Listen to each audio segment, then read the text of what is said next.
We just sort of put you under the table. Okay, we will reconvene the meeting. And I would ask Christina, would you like to lead us in the pledge?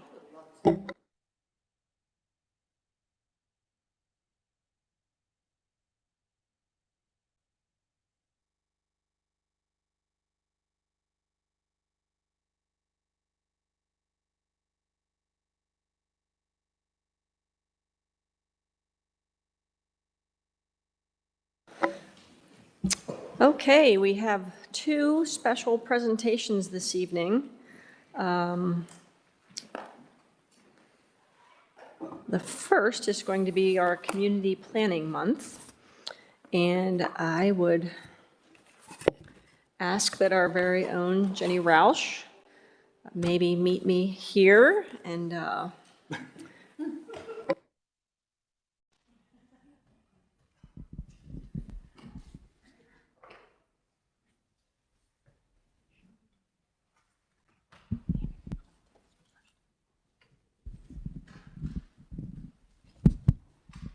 okay, you are going, stand up here.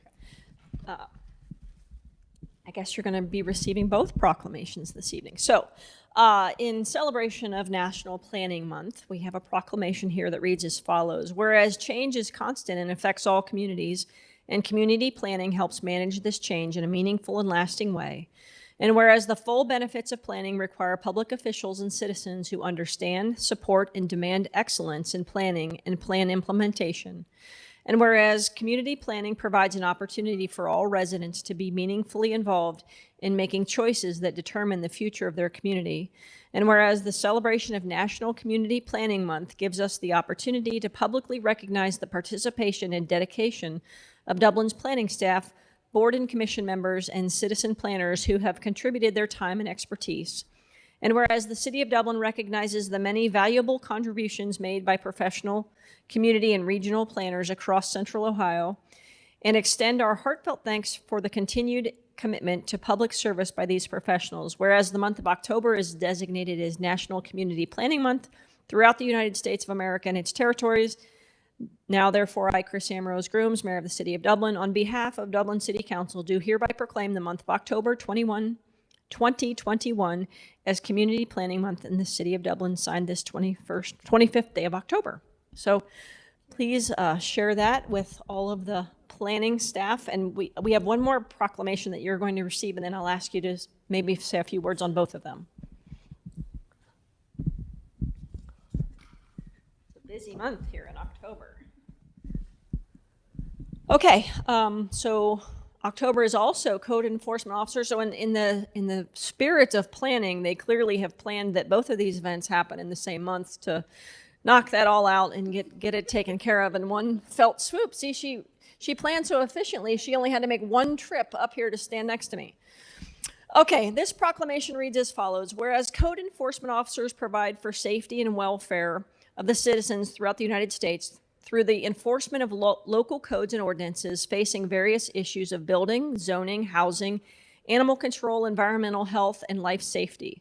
And whereas code enforcement officers have a challenging and demanding role and often do not receive the recognition for the job that they do to improve the community for residences and businesses. And whereas code enforcement officers are dedicated and highly qualified professionals who share the goals of upholding neighborhood character, enhancing and ensuring safety, and preserving property values. And whereas the City of Dublin recognizes the many valuable contributions made by the code enforcement team and extend our heartfelt thanks to the continued commitment to public service by these professionals. Whereas the month of October is designated as National Code Enforcement Month throughout the United States of America and its territory. Now, I, for Chris Ambrose Grooms, Mayor of the City of Dublin, on behalf of Dublin City Council, do hereby proclaim the month of October 2021 as Code Compliance Month in the City of Dublin. So here's this for you. I think she wants one. Would you like to share a few words? Thank you. Thank you so much for this recognition. And I just want to say thanks to our great team, which under the guidance of council and city administration really take planning and enforcement and all of our efforts to heart. And we really appreciate that. So I know you see a lot of the planners, but I'm going to embarrass our code enforcement staff and make them stand up because I know you Come on, guys. Just again, they're out there every day doing the work, and as you know, the proclamation mentioned, they do a lot of things behind the scenes and really work really hard to make the city beautiful, and working with residents and property owners to make sure they're getting compliance and we're keeping our city great. So thanks to them and to all of our planning staff. So.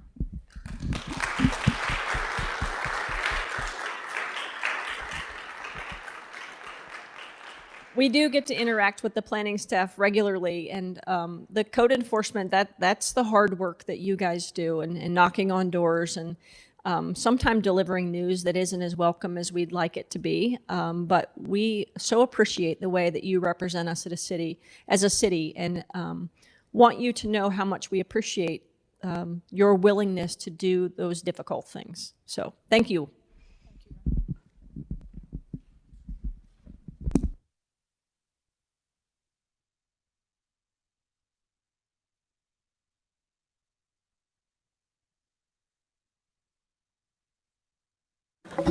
Okay. Would like to take a moment for citizen comments. This is an opportunity for any citizen to comment on any topic that is not on this evening's agenda. If there is anyone present, please raise your hand and welcome you to make comments before us this evening, virtually or in person. Seeing and hearing none. Consent agenda. Is there a request to remove any item from the consent agenda? Hearing none, I will make a motion to approve the consent agenda consisting of the meeting minutes of our October 11th, 2021 regular meeting. Is there a second? Second. Yeah. Jenny, would you please call the roll? Mr. Reiner? Yes. Mr. Peterson? Mayor Ambrose Grooms? Yes. Mr. Keeler? Yes. Vice Mayor DeRosa? Yes. Ms. Fox? Yes. Ms. Aludo? Yes. Okay, this brings us to second reading, public hearing ordinances. I will make a motion to waive the council rules of order to consider ordinances 64-21 through 67-21 together. Is there a second? Thank you. Jenny, would you please call the roll? Ms. Fox? Yes. Ms. Aludo? Mr. Keeler? Yes. Mayor Ambrose Grooms? Yes. Mr. Reiner? Yes. Vice Mayor DeRosa? Yes. Mr. Peterson? Okay, ordinance 64-21. Authorizing the city manager to execute an easement with property owners Keith and Catherine Gaspar along the Indian Run Meadows planned use development corridor for landscape maintenance. 65-21 regarding the property owned by Carroll Roston. 66-21 regarding the property owner Mary Ann Testa, and 67-21 regarding the property owners Holly and Jared Williams. Thank you. Mr. Ehrman will have our staff report. Welcome, Matt. Good evening, members of council. There is no additional information or new information related to these ordinances, and staff is recommending approval. I'll be happy to answer any questions. Very good, thank you. Would like to take a moment for public comment if there is anyone present either in person or virtually that would like to make comment relative to these ordinances. Hearing none. Council questions, discussion? I've said it before, but I'll say it again because I truly mean it, how appreciative we are of these residents for their willingness to partner with us just to maintain the privacy and intimacy of their own backyards and allow a greenway for the passersby to experience as well. So certainly appreciate all of their efforts on that. With that, Jenny, would you please call the roll? Vice Mayor DeRosa? Yes. Ms. Aludo? Yes. Mr. Peterson?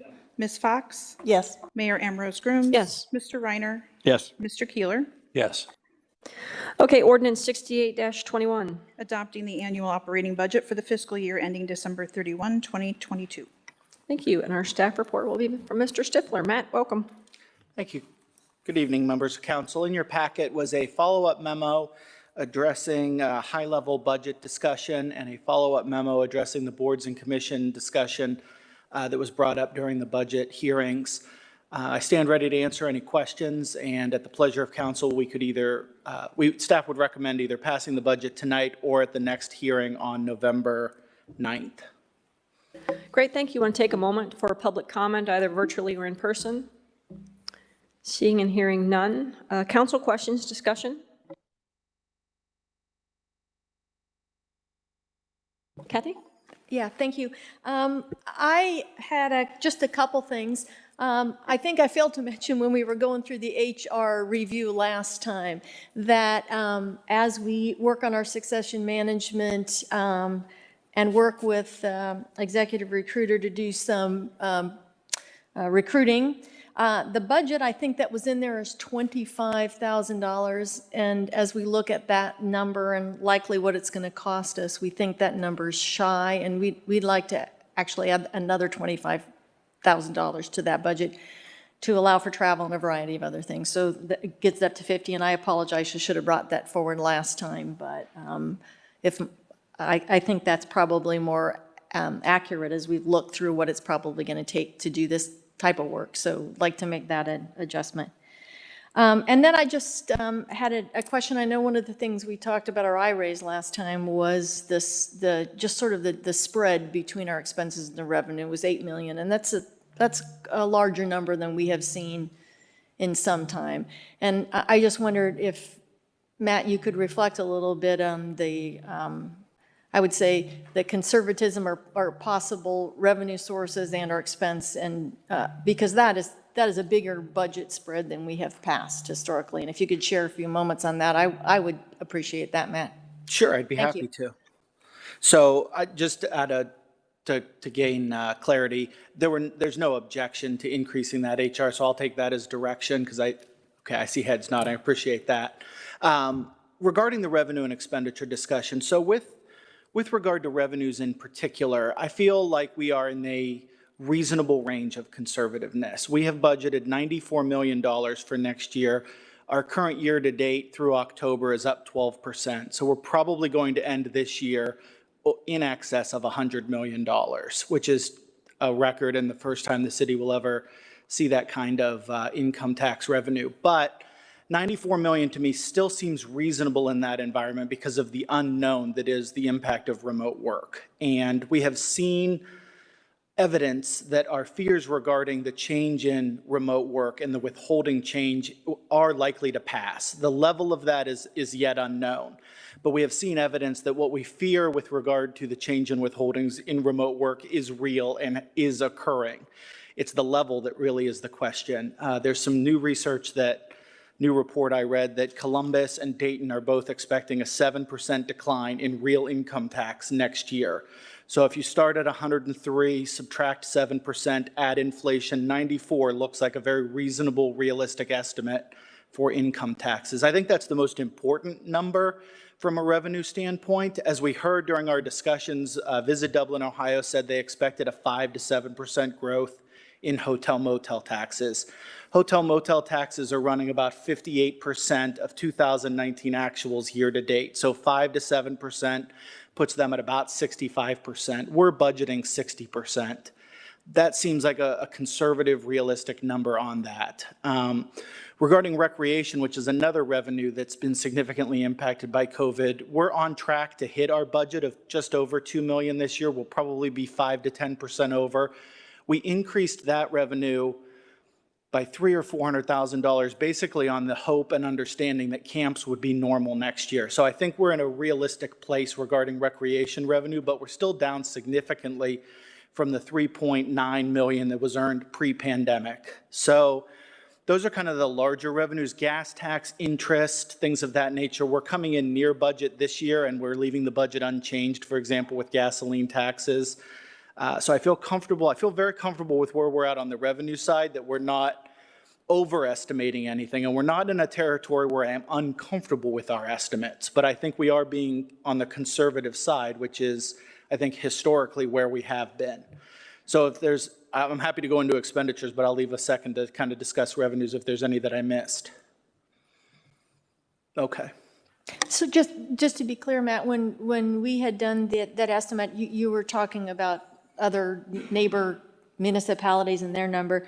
Your estimate of potential range of exposure to the work from home is still in the 2 to 4 million, or any change in that, Matt? Well, that's the hard part. The $2 to $4 million and the $2.2 million in refunds that budgeted in there is for work from home refunds for 2021.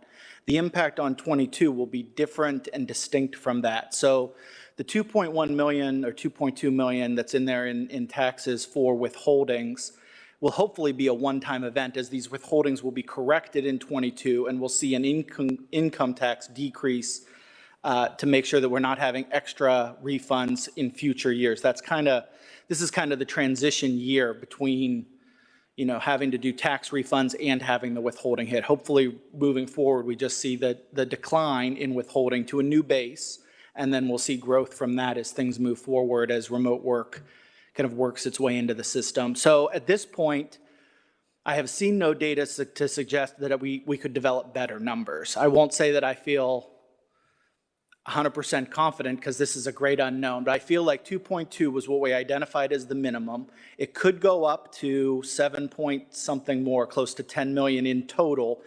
And then it could be larger than that if we saw some of the more extreme reactions, which I haven't heard any evidence to suggest that we would see that, where communities are competing against each other openly to make their filers perform certain actions. So I haven't seen any of that.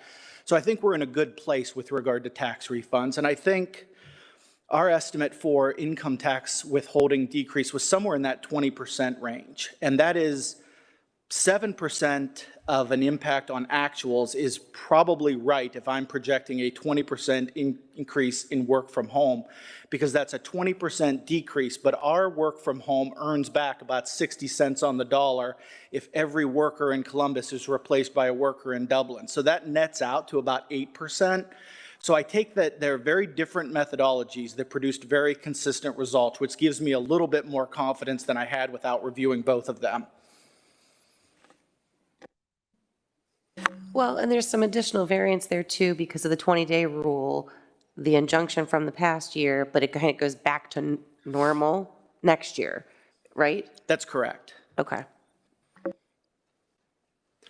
So that's the revenue side. On the expenditure side, as we discussed, the pandemic has heavily impacted budget utilization. The lack of special events, particularly the Irish Festival, has heavily impacted budget utilization. Recreation has been heavily impacted by a lower than normal level of service demand. But even beyond those two departments, the pandemic has restricted travel across all departments, right? So that's an impact that every department has seen. So those types of impacts have led to the budget utilization that we saw last year, which I think is 77% or down about 7% from the prior year. Most of that in the two funds that I mentioned, recreation and hotel motel. So what that does is it makes determining our kind of what is the right budget number a little bit more difficult, because we're 2 years behind maybe a comparable year, which is 2018 or 2019. So I tried to, in the memo, identify a year that we could have in common, which I used 2018, project, basically ran a what-if scenario. What if we never had a pandemic? What might this look like? And the results came out fairly similar. There was a difference, but it's close enough that in the absence of any information to sustain making a move in either way, I think we've kind of proven out that this budget is representative of a fully functioning, non-pandemic impacted service delivery for our residents, comparable to that seen in 2018. Other questions? Okay. I will, in that there were some numbers yet to be fully executed in our packets, correct? That's correct. The HR change is not in the packet. So in light of that, I would like to make a motion to postpone this ordinance to, to the November 8th, 2021 regular council meeting so that we can vote on a final edition that has been fully vetted. Is there a second? I'll second. Thank you. Jenny, would you please call the roll? Mr. Keeler? Yes. Mr. Peterson? Mayor Ambrose Grooms? Yes. Vice Mayor DeRosa? Yes. Ms. Aludo? Yes. Ms. Fox? Yes. Mr. Reiner? Yes. Great. Thanks, Matt. Appreciate all your hard work on that. Okay, introduction, first reading, public hearing ordinances, Ordinance 69-21. Amending various sections of Ordinance 1517 Compensation Plan for Non-Union Personnel and modifying the 2022 operating budget position authorization. Thank you. Ms. Miglietti has our staff report this evening. Welcome, Jennifer. Hello. Good evening, members of the council. Ordinance 69-21, which amends Ordinance 15-17, is a companion ordinance to the operating budget. The changes within this ordinance have already been briefed to you during the operating budget workshops. In addition to those outlined changes, I want to point out a few specific topics. During the operating briefings, all newly added positions and reclassified positions were presented. One additional change that was not presented during the operating budget workshop is the proposed change of the title of the Engineering Technician 1 to an Infrastructure Asset Technician in the Division of Asset Management. There's no financial change to that. In addition to the position changes, the next proposed change is in regards to the addition of a holiday. It is proposed that the City of Dublin add the 19th of June, otherwise known as Juneteenth, as an additionally recognized official holiday by the city in commemoration of the emancipation of African American slaves. This is in keeping with the June 17th, 2021 bill President Joe Biden signed into law, establishing Juneteenth as an official recognized federal holiday. Governor DeWine immediately followed suit and also established Juneteenth as an official state of Ohio holiday. The last proposed change is to remove the chart listing the exempt and non-exempt positions. In accordance with the Fair Labor Standard Act, the designation status is already determined by the Director of Human Resources and is annotated in the job descriptions for each position, which are located in the Division of Human Resources. Subject to any questions council may have, staff recommends approval of this amendment. Great, thank you. Would like to take a moment for public comment. Anyone present or online have any comments they'd like to make? Hearing and seeing none. Council questions, discussion? I just have one. What was the need for the recommendation about the let me see,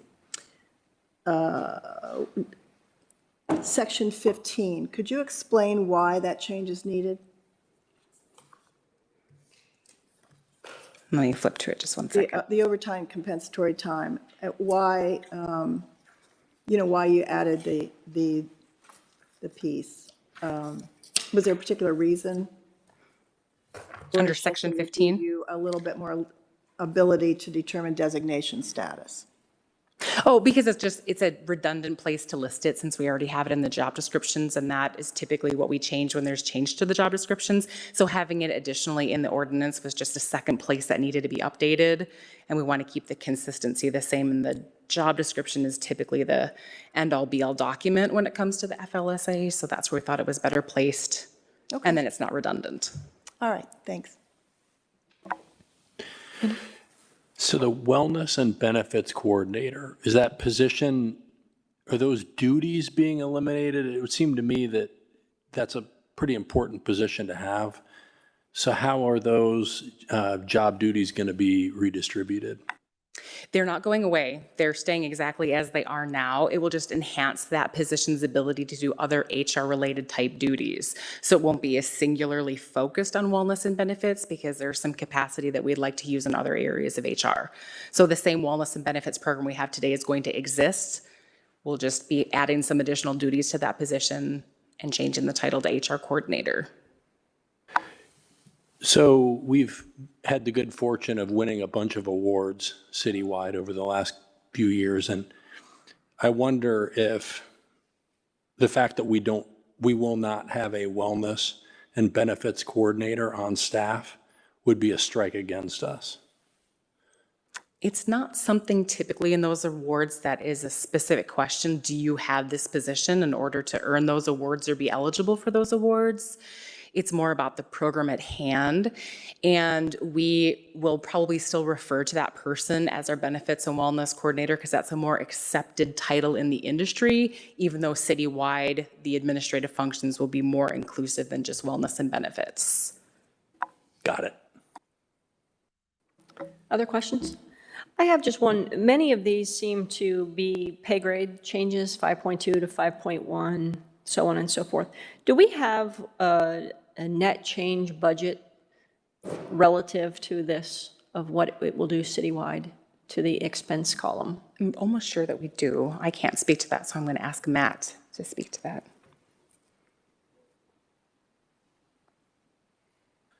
We do. The net change positions was, I believe, $50,300 total for the 5 positions that changed in the budget and went up a step. Okay. It was about a little over 9,000 or around 9,000 per position if you take the midpoint compared to the midpoint. But this is what's already reflected in the budget. Correct. All of the changes reflected in this document are already incorporated into the operating budget that you discussed earlier tonight. Okay, thank you. Okay, we will look forward to second reading public hearing on November the 8th. Thank you. Appreciate it. Okay, ordinance 70-21. Rezoning one parcel, PID 273009067, and one partial parcel, PID 273008414, both city-owned, from R1 Restricted Suburban Residential District to SO Suburban Office and Institutional District, to establish the right-way corporate park totaling approximately 9.2 acres, located northeast of the Emerald Parkway and Riverside Drive intersection. Thank you. And we have Sarah Holt here with our staff report. I believe this might be your first time presenting before us. Yes, indeed. Thank you, Mayor, and good welcome. evening, Council. Thank you. Glad to be here.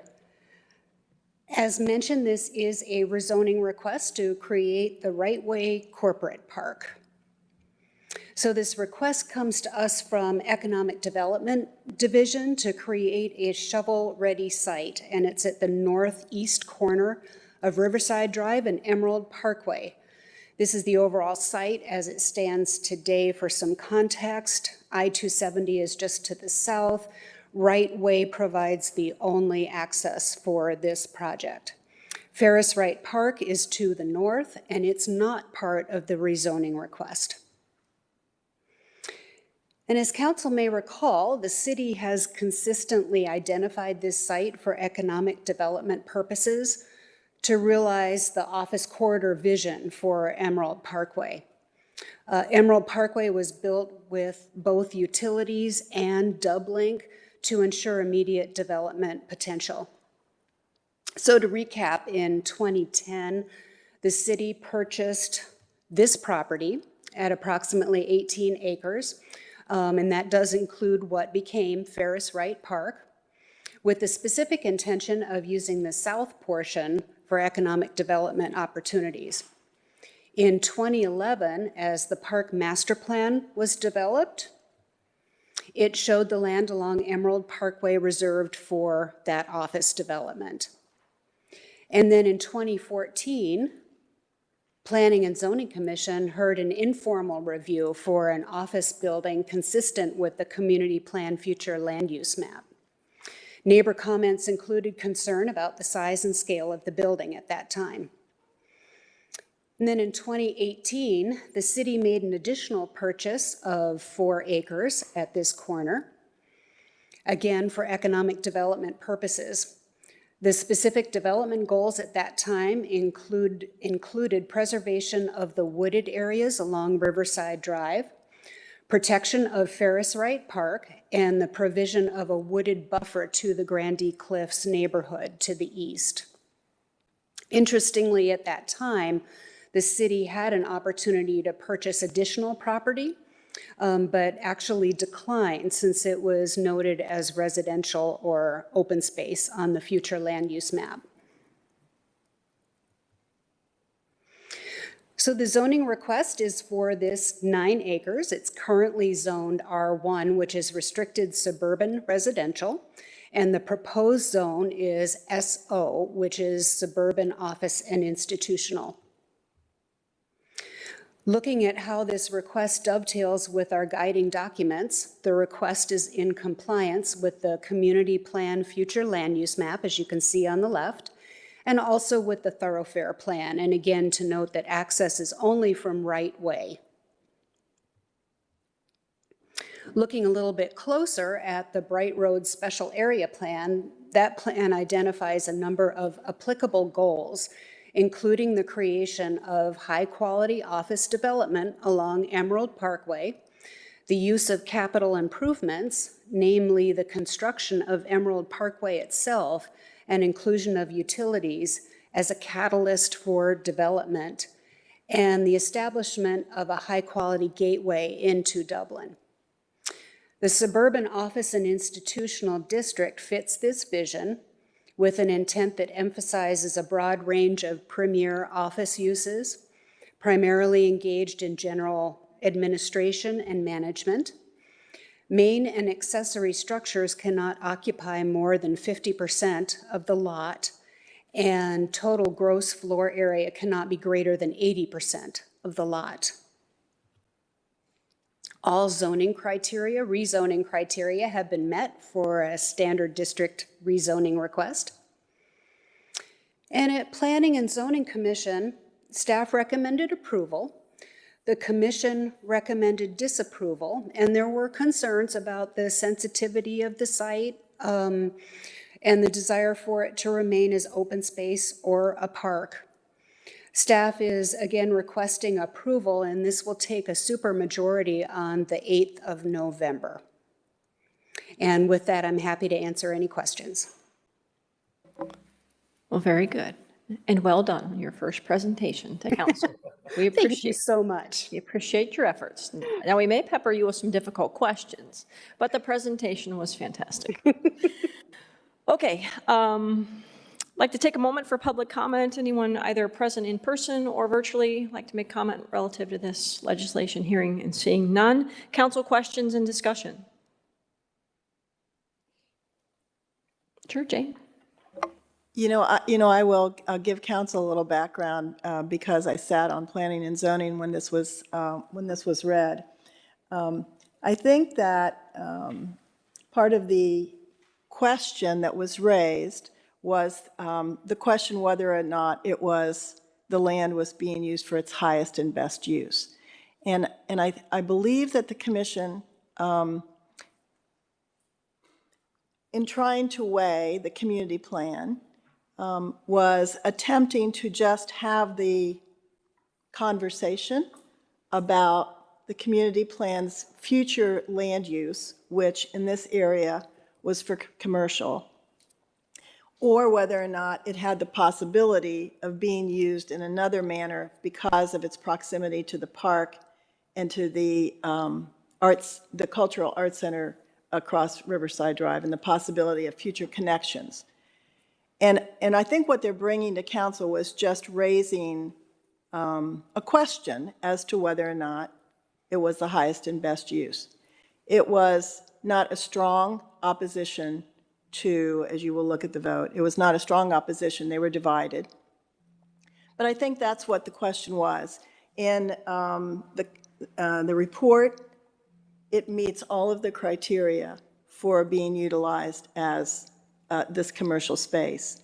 And there is, and it was brought forward that the preservation of the western aspect of this parcel was protected for the rural look of Riverside Drive and the stand of trees.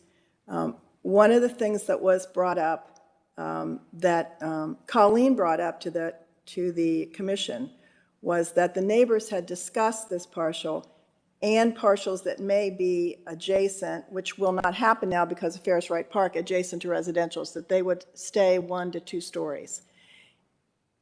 I want to make a couple of points that were brought up by the commission. The highest and best use. They noted sensitivity, I think in 2004, and it was noted again in the Planning and Zoning Commission this year, that there is a sensitivity to the historic and cultural assets that exist on the site. And that the need for 1 to 2 stories need to be sensitively designed and blend in with the environment. So I think mainly the concerns were the use of the property and how development would occur. I want to be sure that you understand that even though the question was raised about was it the highest and best use, much of the conversation was how will it be developed, how will it look in adjacency to the parks and the land to the north. So neighbors were, concerned about traffic and that sort of thing, and access to the corporate area through the park, because that's how you would get to it. So those are the questions that were raised, and I just want to bring those to your attention for discussion. Great, thank you. Other thoughts, comments? You know, I think we have a lot of confidence in planning and zoning, so should this come in as an office park, I'm sure, and there's enough restrictions on it that I think, you know, part of our investment here as a community was to seat this whole strip, or parts of the strip, because sections of it had to be given up for buffer to protect the neighbors, and then we, of course, put in the Ferris Wright park, but the overall cost of putting in the road and developing all this, you know, we still haven't recouped our expenses for this project, and which was pretty sizable.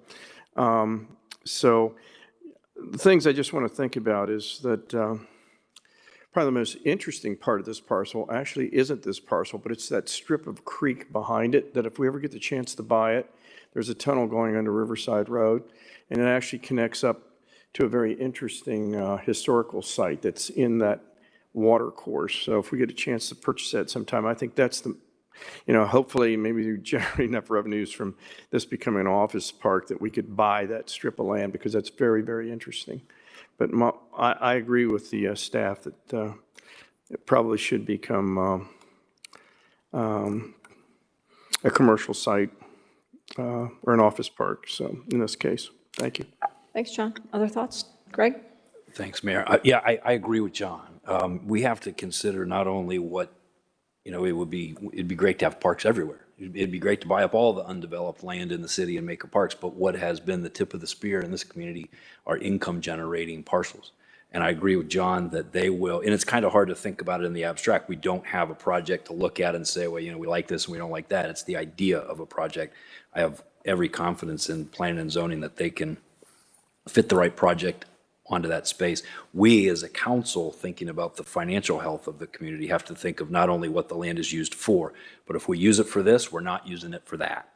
And if you take this land out of the economic or the income generating property in our community, I think that is a significant price to pay. And I personally believe what put this city on the map is 270 and the freeway frontage between Sawmill Road and Tuttle Crossing. And this is kind of the same as that. That's the brilliance, in my opinion, about Emerald Parkway. If you start up at Sawmill Road and you drive down Emerald Parkway all the way to Tuttle, it's like our own internal outer belt. And we have income generating properties on both sides. And people to this day, we got that really fantastic email from that lady about how beautiful Dublin is and what a great place it is to live. Well, we've managed to do this already, and I'm sure we can do it again, and they can do it appropriately and preserve the things that we don't ever want to lose, the topography and the things of that nature. But I think from a policy standpoint, this is property that we put there in order for it to generate income, not only on that parcel, but all along Emerald 8, you know, and it is filling in very nicely, and I think it's going to accomplish that goal. And that's the kind of thing that has put Dublin on the map. So I have every confidence in planning and zoning, but I think staying the course is probably the right way to go. Thanks, Greg. Other thoughts? No, I just want to respond. I bring up their comments because I agree. I think this should be rezoned as well, and I think it's a good use for it. I bring it up so that we make sure that you hear some of the sensitivities they have about it. One of the things that was really important was the opportunity for connection along that creek bank that you're talking about, because if the future land use plan talks specifically about making connections through Grandy Cliff, the schools, through the park, all the way through Riverside, and the opportunity to be able to look at that in going forward and developing that connectivity is going to enrich this space, not only economically, but I think culturally as well. So I don't disagree. I just bring up their comments so that we're aware of them. Well, and I think that's good conversation relative to when that parcel to the north, if and when it would ever develop, it's certainly large enough that it would require dedicated green space for the community. And I think it would be a very short conversation in determining where that dedicated green space should go. Is it clearly should go along the cliffs, the Grandy Cliffs, if you will, how the neighborhood got its name through what is down through there. So I appreciate the Planning and Zoning Commission's thoughtfulness of thinking about what is the highest and best use. And I think this piece kind of lies outside of the part that is really concerning for its highest and best use. That's part of the parcel to the north. And I have every confidence if and when that comes for development, that will be an amenity that's available to the entire community, and that we would be able, because it would be a dedicated green space, make that connection back down to Riverside Drive. We have the connection through the sidewalks and the 8-foot path that's currently along Emerald Parkway. But I believe we will have the opportunity at that dedicated green space at that time to navigate through those cliffs down to Riverside Drive, points north and points west. So I appreciate their thoroughness of thinking. And I think the opportunity to accomplish their goal is the next thing that'll happen in this area, not exclusively tied with this particular one. So, other comments? I really don't have a whole lot to add. I would just say I'm in favor of rezoning. I think that shortens the runway for development. So when we find the right person, we don't have to delay by going through this process at that time. So I think rezoning it is the appropriate thing to do. I am happy that they're questioning the highest and best use, and I do agree that has the wooded area, the creek, are areas that should be preserved, and we probably will preserve. But we should probably use our imagination in terms of what kind of company or entity ends up going in that spot. I would only add that because this would be sort of the first along that intended roadway, parkway, that we have a real opportunity to provide an example of how this, if you will, mixed use and future of what development integration could look like. It could be very interesting. So I'm for it because I think as far as best use, I think it could be a great first example of what we might intend to see happen there. So I'm also supportive of it. Great. Any other comments? Hearing none, we will look forward to the second time you're before this body on November the 8th. Thank you. Ordinance 71-21. Authorizing the city manager to execute and accept all necessary conveyance documents to acquire a 0.181 acre fee simple warranty deed and a 0.076 acre temporary construction and grading easement from Delaware County parcel number 6003440805600 from the Muirfield Village Golf Club. And our staff report will be by Mr. Hammersmith. Welcome, Paul. This is not your first time before this body. It is not. So thank you. Members of council. The Deer Run Lift Station and Force Main project will provide for the installation of a wet weather sanitary pump station in approximately 12,750 feet of 16-inch force main. The project is programmed in the 2021-2025 capital improvements program as the Deer Run Sanitary Sewer Improvements Group 1 at $3,580,000 for construction in 2021. The pump station will be located on the existing sanitary sewer alignment near Deer Run and west of the Dublin Road right-of-way on existing property presently owned by the Muirfield Village Golf Club. As a result, the acquisition of the property interest is necessary from the Muirfield Village Golf Club. The property interest being acquired by the city consists of 0.181 acres of land and 0.076 acres of temporary construction and grading easement. Muirfield Village Golf Club has agreed to donate the land and easement to the city. I wish to express our gratitude to the Muirfield Village Golf Club and their general manager and chief operating officer, Nicholas LaRocca, for this donation and their gracious cooperation with this project. The current schedule is to advertise the project for bid in late 2021. Once the construction contract is executed, construction activities are expected to commence in early 2022. This ordinance authorizes the city manager to execute all necessary conveyance documents and contracts to formally acquire the necessary property interest as a donation. Staff recommends adoption of this ordinance at the second reading and public hearing on November 8th, 2021. I'll be glad to answer any questions. Thanks, Paul. I want to take a moment for public comment. Anyone present in person or virtually like to make a comment? Seeing and hearing none. Council questions, discussion?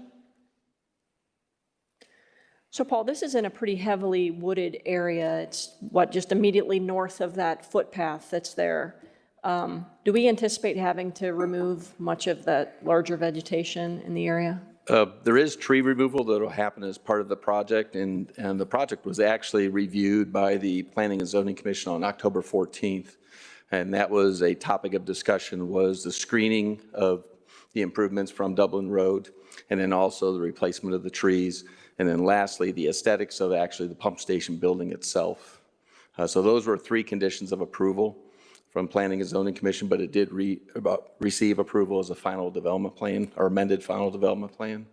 So you'll be required to reconstruct that small building that's there to the south of the footpath? That'll actually be removed. Okay. That'll go away, and then a new building in a paved area will be constructed. The building itself will have, based on the comments from Planning and Zoning Commission, a limestone water board on the base of the building, standing seam roof, and then we're also looking at the siding on the building itself. And was there additional planting to happen after the construction of that building? Yes, there's actually quite extensive landscaping and screening that's provided in the plans. The plans include tree replacement.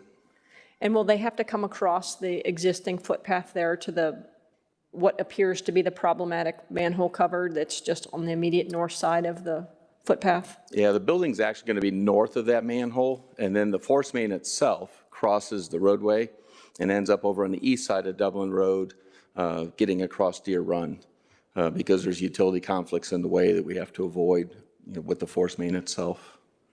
It's just a really beautiful little area when you talk about cliffs and ravines, that sheer cliff wall on the far side and that heavily wooded area. Sure hope that when we're finished, it looks as pretty as it does at present. So. Yeah, and that's actually our goal, is to make it blend in to that natural environment as much as possible. Unfortunately, there just weren't many options in terms of the location for the pump station itself, given it had to be near the sanitary sewer that it's basically relieving. Well, I appreciate looking at this, because it's certainly, you can tell by walking through there that it is something that experiences overflows from time to time. So certainly will improve water quality and the health and wellness of all those that live in the area. Okay, we will look forward to second reading for that on November the 8th. All right, thank you. Okay, that brings us to Ordinance 72-21. Amending Section 34.02 definitions and enacting new Section 34.08 virtual meetings of the codified ordinance of the City of Dublin, Ohio, to permit municipal body members to hold, attend, and conduct public meetings virtually. Our staff report will be from Ms. Radler. Jennifer, welcome. Thank you. Good evening, members of council. Council referred consideration of a virtual meetings ordinance and corresponding revisions to the council rules of order to the administrative committee. The administrative committee met to discuss the ordinance and rules most recently on October 5th, and the proposed ordinance reflects the discussion of the committee. By way of background, in response to the pandemic, the Ohio General Assembly passed legislation authorizing municipalities to conduct meetings virtually. However, that authorization expired on July 1st of 2021. The number of COVID-19 cases in Ohio continues to fluctuate. The Home Rule Amendment permits the city to adopt its own legislation regulating the manner in which its meetings are conducted. Ordinance 72-21 before you this evening creates the ability for any member of a city public body to attend public meetings virtually. The ordinance would essentially give the member all of the same rights as if they were present in person. The actual implementation of this ordinance would be linked to the public body's rules of order or rules and regulations. Council will be considering updates to its rules of order to implement the ordinance as a resolution on November 8th. We recommend that no city board or commission conduct a virtual meeting unless and until council authorizes revisions to the board or commission's rules and regulations in order to implement the virtual meeting code authorization. The administrative committee did have a few sections in the rules of order that they wanted to elevate for discussion of the entire council, and included in your packet is a red line of the proposed rules of order. Again, we're set to discuss that resolution on November 8th, but if we get direction here, we can incorporate those revisions into that resolution. The two specific areas for discussion are Section 4.05 regarding when a member can participate virtually, and Section 8 regarding who presides at a meeting if the mayor is not physically present. Alternative language is provided for both of these sections. Staff recommends approval of the ordinance as the second reading on November 8th, and I'm happy to answer any questions. Very good, thank you. Want to take a moment for public comment? Anyone attending either in person or virtually wish to speak? Hearing and seeing none. Council questions, discussion? Kathy? Thank you very much. And the committee, the administrative committee spent a fair bit of time talking about the document. And I know we had some conversation in addition to that at retreat. As we talk through the very specifics, we'd like to raise for your conversation Section 4.05. And that is, as Jennifer expressed this evening, the ordinance will allow to have virtual meetings and to give us opportunities to be as flexible as possible. The question then becomes, and we'll address in the council rule of order, what is our preference about having members of the council and then, boards and commission members be present in person as a collective versus the ability to have individual members be present virtually. And so there are two possible ways to do that. One is that it would mirror attendance virtually for individual members would mirror what the overall attendance is, and that is it's the council's strong preference that everybody be here, but virtual members could participate virtually for the same set of reasons as for a physical meeting. Or alternatively, the council's strong preference is that everyone attend the meeting, and only under special circumstances, and we call those an event of an emergency, that we could allow it, but really the strong preference that everybody be in person. And so we had some debate over those, and we wanted to bring that forward to see full council's thoughts on this. Question on logistics. So this person that wishes to attend virtually notifies the mayor and the clerk of council.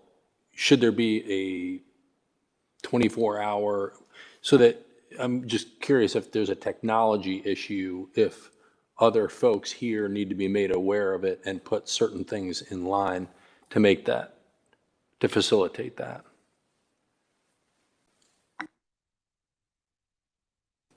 I'm assuming it would work. I mean, we've found ways during our all virtual meetings to do that. But yes, that would be, and the language says shall notify them in advance. So I think that would be good.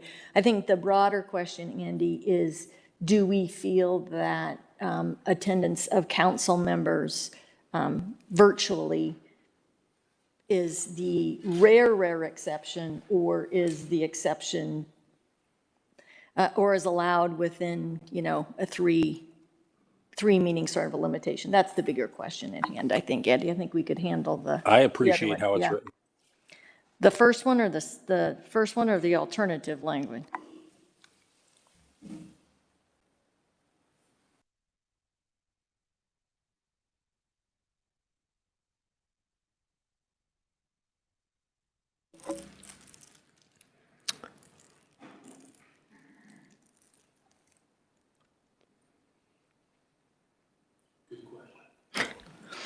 Other thoughts, comments from council?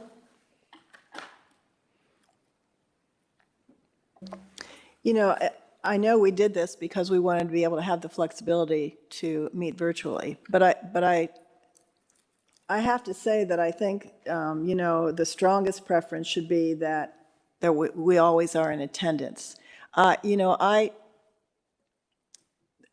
The alternative language I like, except that it's only in an emergency, and I don't know if that's broad enough. I think that the original language kind of allows you, if you're on vacation, that you can occur virtually. And I know that was our debate. I don't believe vacation is it, as we talk about it, to be able to allow flexibility. So I don't know if the word emergency is the right word. allowing maybe a little more flexibility if necessary, because we don't know when that might be needed. But I worry that this gets placed in our ordinance, and then down the road, this conversation doesn't happen, and people take advantage of the fact that they can just be here virtually. And I think that degrades the process. So, I guess I would say the alternative language, if broadened a bit and not an emergency, was maybe looked at. Greg? I'm sort of an old dog about this. Our meetings are significantly different now than when we were all virtually. And I got to tell you, I don't believe that virtually is all that terrifically effective. We need to be able to communicate and interact one-on-one. So if there's language that allows it to be sort of an extraordinary situation, I think that that's fine. I would almost hope that it would, I don't wish any of my fellow council members to be sick, but if there were something where you thought, I might be contagious or whatever, but I can still participate, that seems to make sense to me. If this is, I'm going to go ahead and schedule a vacation, even though there's council meetings, because I can just get on virtually, I don't think that's what you want. I don't think that that's the intention. I think the intention is to put this in our quiver of weapons to help promote participation in cases where you wouldn't be able to do it, not to provide a sort of an escape hatch where you can do it instead of showing up. I think we need to show up. Yeah, so that is exactly the spirit of the conversation that we had, was that, and I think part of what we wanted to state in the text was that it is our very strong preference that members be present, while understanding that there are circumstances, especially with the next year or so, as people catch back up with the things they had planned, what they couldn't do, and what they might be able to do, but certainly not that people would be like, I'll just schedule a vacation whenever I feel like it. Like, that was not the spirit of it at all. The spirit of it was butts in seats, here together, if at all possible, knowing that there are some circumstances where that may not be possible. But it was very much along the lines of what you're talking about, Greg. Yeah. I will weigh in that I like the alternative language. Maybe emergency, extraordinary circumstances was a phrase Greg used that, we could talk about that. But I think it's important that we commit as individual members to be here. And, heck, if you go on vacation, that is allowed. That is allowed under the policy, and go on vacation. And I think it works that way. So maybe with some wording, Jane, I would be supportive of the alternative language. I too would be supportive of the alternative language. We certainly worked very hard, our staff worked very hard to keep the city afloat during the pandemic, but we did not do our best work. I can recall after a lot of those meetings thinking, I wish I would have had the opportunity to say this, or one of you might text me later and say, I really wanted to chime in on this, and just because of all the faces on the screen, I didn't know that that was true. And, we want our best work, and we want people to go on vacation and vacate, and not feel, that these things make us work all the time anyhow. So we don't need to add to that, I don't believe. So for those reasons, I would be supportive of the alternative language. If the broader group felt we needed to further define emergency, maybe, although, I think if the 7 of us would each have a different definition of emergency, so I don't know that is going to be a successful escapade, but yeah, I would agree. The alternative language, I think it would capture the spirit of what our desire is. More comments? So, yeah, so we had 2 points, so I don't know if everyone had a chance to weigh in on that. John? No, I agree with Greg. I mean, after 20-some years of crawling in here sick and not, trying to make every meeting that you possibly could and rearranging your entire life around these meetings, no, what Greg said is pretty much what I think we feel. Alternative language. Great. Okay, there was one other section then we'd like to bring forth for conversation. And what is that number, Jennifer? Could you help me? Section 8. Section 8.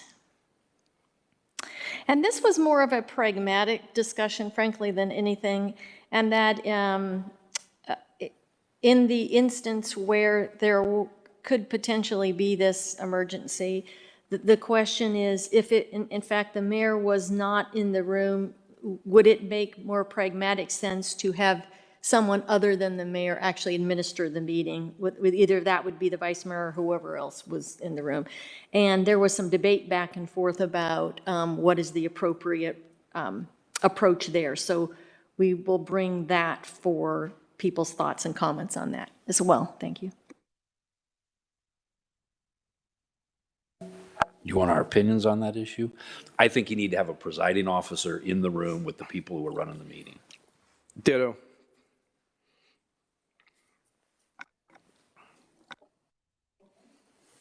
All right, Jennifer, then do we have? Yes, that's the direction we needed. And if there are other comments before we bring that resolution, to reach out to Jennifer and let her know. I don't know, maybe there are more now, but those were the two that from the committee that we had more conversation about. So, thank you. Okay, we will look for second reading on November the 8th. It brings us to public hearing resolution, Resolution 59-21. Approving and accepting the preliminary plat for the replat of an approximately 6.69 acre parcel within the Dublin City Center subdivision to establish two new parcels, approximately 1.58 acres and 5.11 acres in size, zoned BSD-SCN, Bridge Street District, Sawmill Center Neighborhood District, located northeast of the intersection of West Dublin Granville Road and Dublin Center Drive. Okay, our staff report, Ms. Martin. Welcome, Nikki. Welcome. Good evening. Thank you, Mayor and members of council. As mentioned, this is a 6.69 acre site located within the Bridge Street District and is presently developed with a 2-story, 30,000 square foot office building and drive-through bank. This preliminary plat is a replat of the Dublin City Center Plat Reserve A, originally platted in 1988.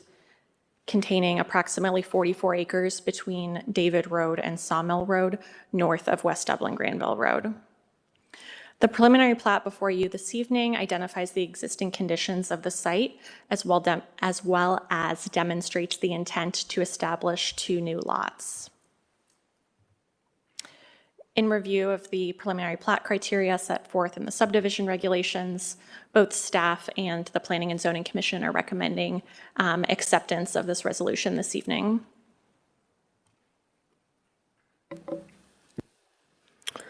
Okay, thank you. I'd like to take a moment for public comment. Is there anyone present in person or virtually that would like to speak relative to this legislation? Hearing, seeing none. Council questions, discussion? None? Jenny, would you please call the roll? Ms. Fox? Yes. Vice Mayor DeRosa? Yes. Mr. Keeler? Yes. Mr. Reiner? Yes. Ms. Saludo? Yes. Mr. Peterson? Mayor Ambrose Grooms? Yes. Okay, Resolution 60-21. Approving and accepting the final plat for the replat of an approximately 6.69 acres parcel within the Dublin City Center subdivision to establish two parcels approximately 1.58 acres and 5.11 acres in size, zoned BSD-SCN, Bridge Street District, Sawmill Center Neighborhood District, located northeast of the intersection of West Dublin Granville Road and Dublin Center Drive. Thank you. And we'll have Ms. Martin again. Welcome. Great. Good evening, Mayor and members of council. This evening, the same subject site is before you for resolution and acceptance of a final plat. This is to establish two lots in accordance with the preliminary plat.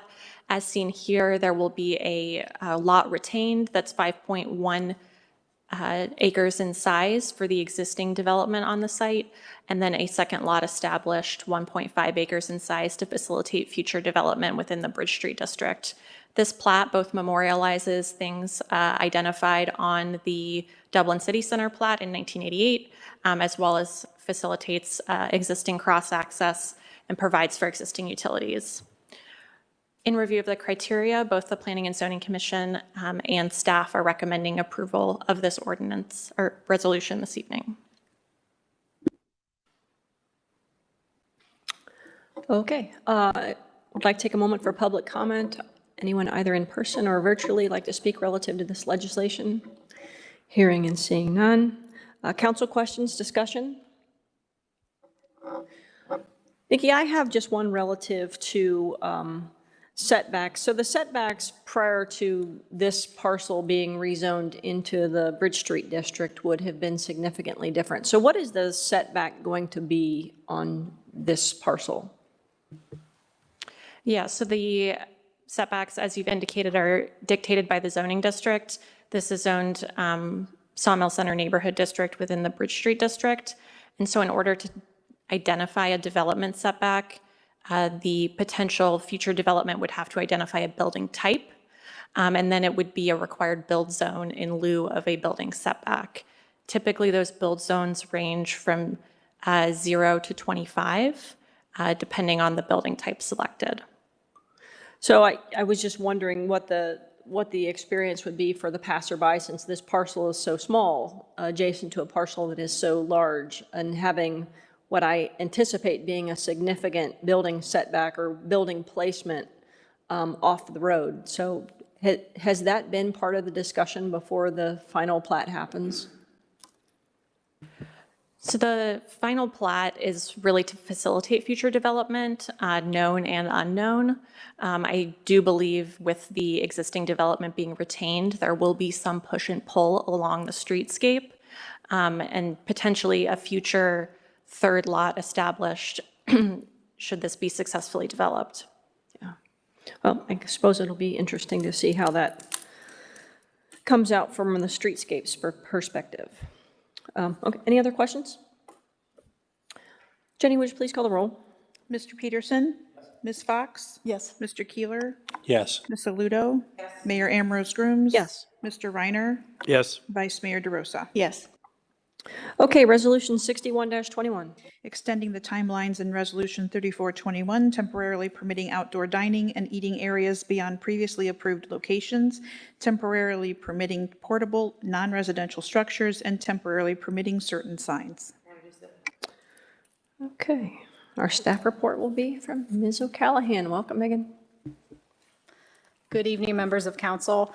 As council is aware, the city manager declared a state of emergency due to the COVID-19 pandemic on March 17th of 2020. And pursuant to his emergency authority, he also issued executive orders temporarily permitting outdoor dining and eating areas beyond previously approved locations, portable non-residential structures, and window signs greater than 10% of the square footage of all windows, and temporary signs in front of business establishments.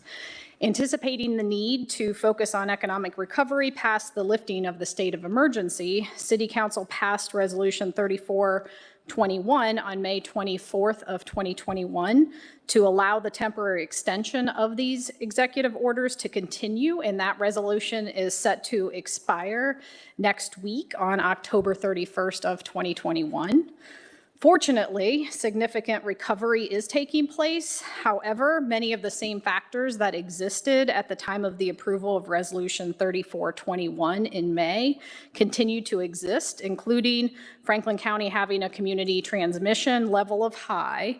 Industry sales do have a positive trajectory, yet they remain down from pre-COVID times. And the introduction of the Delta variant. And it's important that we continue efforts to support the local businesses and encourage healthy practices such as social distancing. Based on these factors, transitioning to normal is taking more time, and staff recommends council consider continuing these orders and associated temporary permits through the winter months until February 28th of 2022. The city has issued 19 temporary outdoor patio permits, 10 of which are still being utilized. 3 portable non-residential structures were approved, 2 of which are still in use. And we have notified all the current permit holders that this matter is being considered this evening. With regard to the outdoor dining and eating areas specifically, this resolution also includes a condition that any certificate of zoning plan approval holder must file the appropriate application for a permanent solution within 30 days of the effective date of the resolution, or confirm in writing the intent to remove the temporary outdoor dining and eating area no later than February 28th of 2022. If the owner-operator fails to comply with this condition, then their CZPA would be revoked. And the intent of adding this condition is to determine early on or very soon which permit holders are interested in finding long-term solutions and to help them work through the appropriate process to develop a solution and implement that solution, and also to determine which permit holders intend to remove their areas prior to the deadline so that we can work with them to appropriately achieve the removal. So with that, staff recommends approval of Resolution 6121, temporarily permitting outdoor dining and eating areas beyond previously approved locations, temporarily permitting portable non-residential structures, and temporarily permitting certain signs. Thank you very much. Great, thank you, Megan. I'd like to take a moment for public comment. Is there anyone present this evening, either in person or virtually, that would like to speak relative to this legislation? Hearing and seeing none. Council, questions, discussion? Megan, you said that, okay, they got until February. Are we going to, if you were building an outdoor structure that's going to be more permanent than a lot of these temporary ones that these folks have put up, you're going to work with them. There's no immediate deadline, right, in this ordinance that says, okay, you've got to, there's a deadline on your intent of doing it, but there's no deadline on the construction, or how are we going to handle that?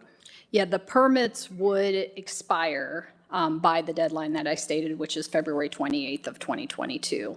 So the goal would be to start working with these property owners, business owners, as soon as possible, to start working with them through the process, those that are interested in identifying a permanent solution. Yeah, well, and I guess my concern is the expense of, some of these guys turning their temporary structures into permanent structures, and the fact that they taken a revenue beating because of COVID. But, I got to say, we received a lot of nice compliments from the citizenry on blocking off the streets and doing everything we could to try to help these restaurant people. And, it's been and I think they've been very happy with what we've tried to do and the progressiveness of our city trying to help them out. So a lot of them had a lot of courage and creativity in creating outdoor spaces, you might say, that were heated in the, I'm sure there was a fair amount of expense and all that, and there was some high risk. So these people are trying to keep their people employed and keep their businesses open. So I'm all for the ordinance and the resolution, but, I want to see, the conversion costs might, that worries me a little bit, because it's going to be, for some of them, it's going to be a huge expense because they put out big outdoor patio areas. So just so we're working with them is really important, because, they are us and we are them, and they're our tax base, and they were under a lot of pressure along with the travel folks and other people, the restaurant folks. So I'd just like to see them get a fair shake in this, and we work our way through it. Other question? Yeah. Megan, how many, you said there were 10 that were still utilizing do you know how many of those are inside the historic district, of those 10? Looks like maybe 2. So we have Two Cheese and Coast Winehouse. Those are the only 2? Okay. Believe so. Okay. Yes. If you are interested, we have Napa, Katzinger's, Two Cheese, Coast Winehouse, the Avenue Steak Tavern, Frank and Carl's, Hen Quarter, Urban Meyer's Pine House, Cap City, and Fido. Okay. And the reason I asked that, well, there's a couple of things. I absolutely think we need to make an extension, but I think that the dates are a little too short. I would like to suggest that we think about June 1st. And the reason I say that is because February 28th, if this goes into effect and they have to come up with some design in 30 days after this resolution is passed, a lot of these businesses may not know what the economic environment during the winter is going to look like. I mean, what if we have a bad downturn and they're just keeping their heads above water, and we're asking them to design and get ready to come up with some construction documents for a permanent enclosure? I would like to give them the time over the winter to kind of gauge their business position, and certainly give them a deadline of June 1st. I think it just seems kind of implausible to me to think that 30 days from now, these businesses are going to be able to come up with a permanent solution. So, I would recommend extending it, and then, especially in the historic district, there's only 2. That process of getting an okay can take months sometimes.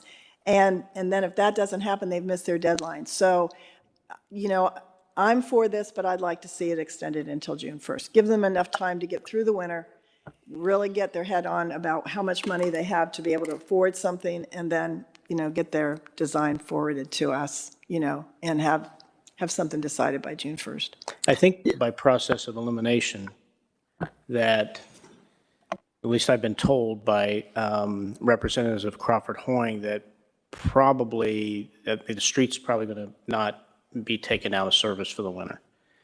So you might have, I think it was Hen Quarter was thinking about an application for potential igloos, but the rest of them are probably not going to keep that situation. So that takes out about half of that list. Then you're left with Napa Katzingers. I think that's been resolved, and to include issues with the neighbors, so that if they kept something, it would be around to the front of their buildings only. I don't think they're looking for anything permanent there, at least not right now. They could, but I'm not aware of anything. That really comes down to the 2 in the historic district between really Coastal Wine and Tucci's. And I think probably the harder one in process is probably going to wind up being Tucci's, and his need to get to ARB and try to get something approved. And then there's going to be, at what point does that, let's just say he gets approved for something, that existing structure come down and construction on what's going to be permanent starts, assuming he goes there, or if that doesn't happen, then that structure has to come down February 28th. So, I mean, that's just trying to give you a sense of what we know as to who's probably going to be active or not when it comes. I think Coastal Wine, I can't really speak for them.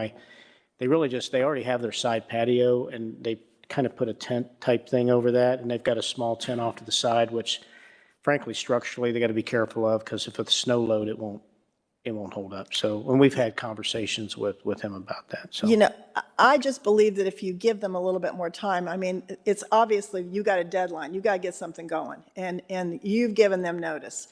I just think 30 days isn't enough time. And I look at Coast right now, Coast Wine, they survived because they were able to have that little patio. And now we've torn up the entire street in front of them during really a good season.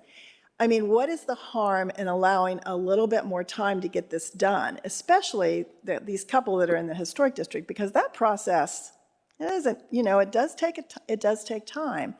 And I think you're giving them the deadline. You've got to get it done. It's coming down. So get on it with it. I just don't think 30 days is enough time. Jane, I think I agree with you on that, really. I think, if you're down in the historic district and you have to come up with something at the ARB and, jump on all the hoops that we have, and just the idea of rushing the project, trying to find an architect, get this thing resolved. And like you said, there might just be 2 of them, but I admire their moxie for even building the temporary shelters and trying to get through this crisis and keep their people employed. And I appreciate all the citizens who went out and dined in these places or had carry out. So, I think a little more time is a fair thing to ask. Plus, if you think about last February, there was snow on the ground every day. It was a miserable time. It had to be really tough on these guys. If you wanted to go out to eat, we literally had snow on the ground every day and for the entire month. And so I don't know. I agree with you, Jane. I think you want to cut them some slack here and try to help them out. Okay, Kathy? Megan, I just want to be clear. We're not saying everything has to be done in 30 days. No. All we're saying is they have to file an intent to do something so that, if I understand it, so that the city and BCA can work with them. I just want to be clear. So I think everybody realizes these processes are going to take more than 30. What you're saying, if I just want to be sure I understand, is look, you got to tell us so that we can get that in process, because this can't go on indefinitely. Yeah. State your intention in writing, one way or the other. they have to file within 30 days. And to file it. And I just want to be clear, because if that's it, this makes good sense to me, because then you've got time through the winter, because all you're doing then is delaying it till when they would have the patio for the spring, when they would want all the patrons. So this seems like a good approach to me. Within 30 days, file your intent to do it so that the work can get done and the process can move. So to me, the way this is written, that makes sense to me. So I'm supportive of that. And by intent, they don't have to have construction drawings complete and be completely through the process. They're just going to say, we are going to pursue a permanent solution through the whatever channel is appropriate for us to navigate, or we will be removing our structure at the appointed date and will continue to operate pre-pandemic business practices. Is that correct? So the way that it's currently written is that the CZPA holder must file the appropriate application for a permanent solution within 30 days. And the idea was to gauge their intent, knowing that there would be several months of process. We didn't want to get into the situation where 30 days before the end of the permit period, then we have somebody saying that they want to work through the process, and then we know that it's just not going to be possible to accomplish by that deadline. So we didn't want to end up in that predicament. So the idea was to, know their intent and have them initiate the process to allow sufficient time to work through the process in time for the permits to expire. The other thing I was thinking about was the construction season, Okay, so they try to keep their heated thing over the winter, and it's great, and keep it up. And then, May, June, July is construction season, so they can start tear whatever they've done, their temporary thing down and rebuild, come up with a new one. But you're telling me that this legislation doesn't affect that per se, right? Because you're not going to build this thing, you're not going to build one of these things probably in February or March in Columbus, Ohio, or in Dublin, Ohio, so, because of the weather. So I'm just trying to think construction time related to the weather, what's fair to these guys to get a new, one of them's going to have to build a pretty extensive facility. I mean, if they're going to recap that much square footage. So it's going to be a pretty good sized project. That's just what I was considering. Jane, you have a question? Yeah, I think my question was clarifying that application for the permanent solution.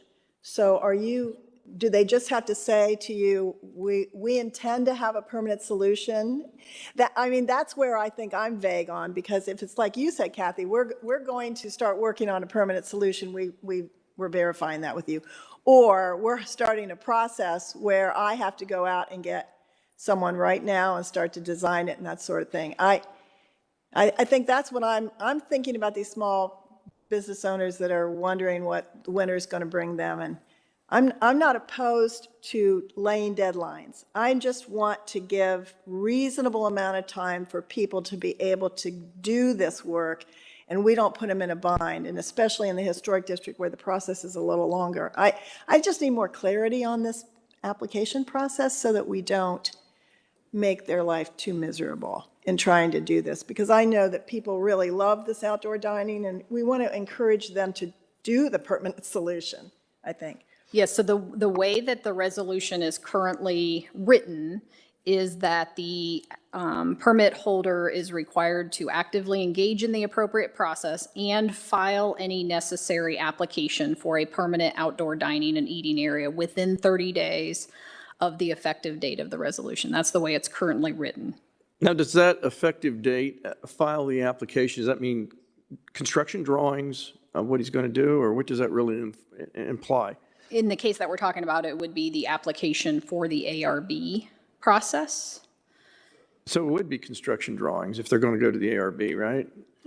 I'd need to ask they'd have to Jenny know all what the they're building. requirements of that application. Jenny can speak to that best. Good evening. So again, it would be depending on the process, but I guess if we're using Tucci's as an example, the scale of what they would need to do would be more in line. Their first step would be some type of concept plan, which again is not a full construction level drawing. So they would be able to take some concepts forward. They'd submit a formal application for that and get some feedback from ARB before they would then go to that next level of detailed drawings, which could happen within this time frame.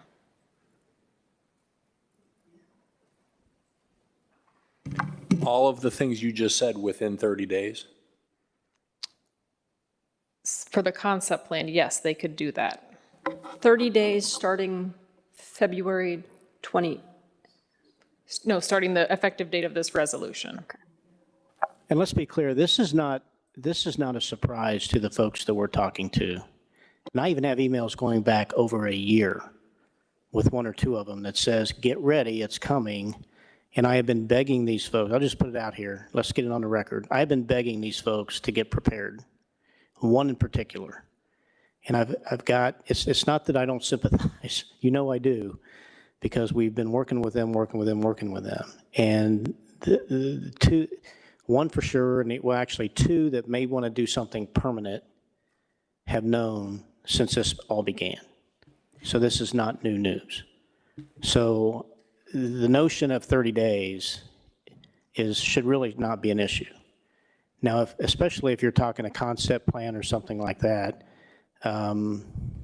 yeah, they should be able to do that. Now, if they were to come back to this body and say that's been a hardship and unfair, then they should come here and say that. But I think they'll have a hard time saying that that's the case.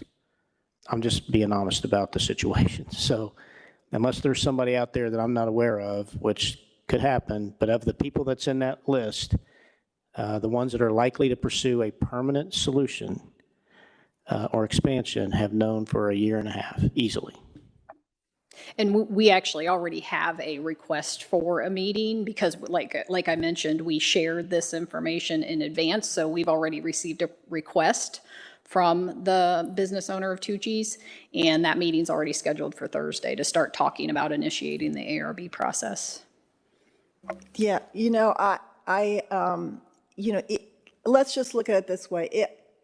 If we didn't have a conversation with each one, and I think I look at the restaurants in general. I mean, if it were me and I'm going into the season, I would feel like it's a lot of pressure with what's coming up. I just think 30 days from now, at least 60 to give us some time. We're talking about the holidays. I mean, I don't know. I don't see any of them in here, but I don't know what they're, I mean, I trust that the awareness is there.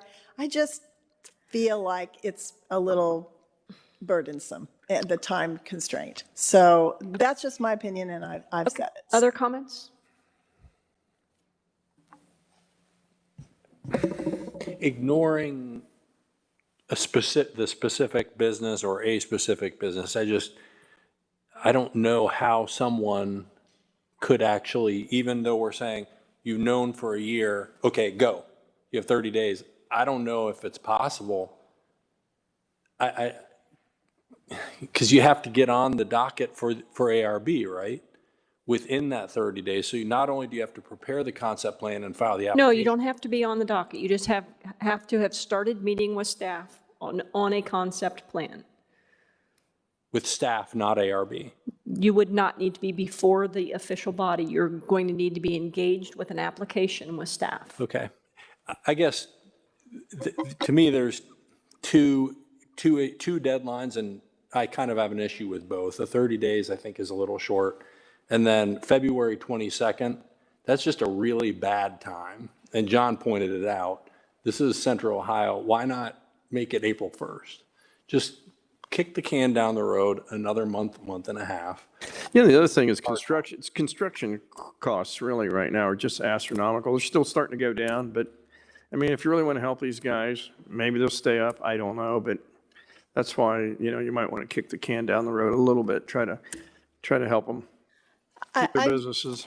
Yeah, maybe it'll bring us back to, if we were not having this conversation today, these things would be down by Sunday, right? They would have to be down by Sunday. So I just want to, I think we're doing the right thing to have the conversation here. And as Dana said, the folks that are in this have already begun the conversation. So this is not a surprise. This is a time frame, and it seems that it makes good sense because it's already underway, Andy, right? Because otherwise, these things would be down come Sunday, right? That was what they were told was going to happen to this stuff. So it seems to me we can keep changing the dates and changing the dates, or we can move ahead. So to me, I think it makes good sense to say, let's get on with what I think is already, if I understand you, in works. Okay, any other last comments? No? Jenny, would you please call the roll? Ms. Aludo? Yes. Mr. Keeler? Yes. Vice Mayor DeRosa? Yes. Ms. Fox? No. Mr. Peterson? Mr. Reiner? No. Mayor Ambrose Grooms? Yes. Okay, and other business, we have a proclamation recognition policy. That's me. Good evening. Ms. Delgado, this is not your first time presenting to us, but welcome, Jenny. Thank you. As council will recall, you reviewed this draft policy at your council retreat in September, and then again, the admin committee reviewed it as well in October after it was referred by council. And before you tonight is the incorporated suggested revisions from those two discussions. So I'm bringing this back to you, hoping and recommending adoption of the policy. Very good, thank you. Council discussion? Just one, and it's just a sort of like a typo. It says that in the criteria under proclamations, the request must be initiated by a resident or business of Dublin, Ohio. That doesn't have student, but on the next one down, certificate of recognition, it said a business owner or a student attending public schools. Do you want to take out owner, business member? I mean, it seems like we're saying that a student couldn't be, there could not be a proclamation for a student. I would just add student, I would take out business, I would take out owner, business, leave it general. Okay, other comments? I would be supportive of those changes. Anyone not supportive of those changes if we proceed? No? Okay. One more thing that I noticed too, and we might just add this, under certificate of recognition or appreciation, we do give examples of the policy, which would be for a student, an athlete, or a business award, but we don't give an example of what you would recognize a resident for. And I just think it might, I don't know if it needs to be in there or not, but if a resident can be recognized, what would be an example of what you would recognize them for? I would submit that you could certainly recognize residents, but we've never had a certificate of recognition before, so we've never had the opportunity to use that before. I mean, I'm certain that the situation will arise. Like a 100-year-old birthday or something like that? Is that what you, I mean, is that what you would use it for? Because it says not under 90, so I'm assuming that over 90, yes. So I mean, I don't know. I just thought maybe if you're going to give examples, maybe give one of each kind, and it would just help people understand what they could ask for. That's all. Okay, any other comments? Okay, I will make a motion to adopt the proclamation recognition policy as discussed. Is there a second? I'll second. Thank you. Jenny, would you please call the roll? Mayor Ambrose Grooms? Yes. Mr. Reiner? Yes. Ms. Aludo? Yes. Vice Mayor DeRosa? Yes. Ms. Fox? Yes. Mr. Peterson? Mr. Keeler? Yes. Okay, and we have a Connected Dublin Fiber to the Home staff report. Mr. McCullough, welcome.